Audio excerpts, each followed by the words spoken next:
भविष्य वाचवायचे असेल तर पर्यावरण वाचविणे आवश्यक, राज्यपाल CP राधाकृष्णन।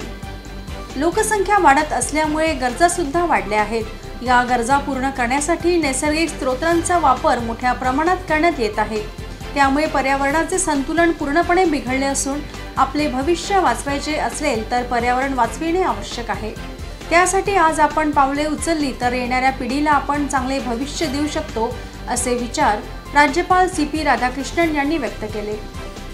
SNDT महिला विद्यापीठ आणि सिटी युनिव्हर्सिटी ऑफ न्यूयॉर्क यांच्या संयुक्त विद्यमाने चंद्रपूर येथे आयोजित 3 दिवसीय इंटरनॅशनल कॉन्फरन्स ऑन क्लायमेट चेंजचे उद्घाटन करताना राज्यपाल राधाकृष्णन बोलत होते।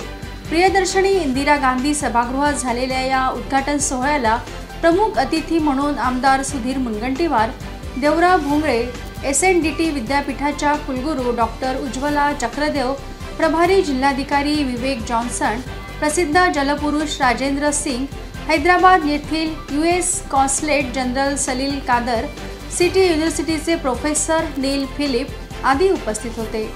ग्लोबल वॉर्मिंग आज सर्वात मोठी जागतिक समस्या बनली आहे, असे सांगून राज्यपाल राधाकृष्णन म्हणाले, जास्त लोकसंख्येमुळे गरजा सुद्धा जास्त वाढल्या आहेत। त्यामुळे नैसर्गिक स्रोत कमी होत आहे। जल, जंगल, जमीन वाचविले तरच पर्यावरण वाचवणार आहे।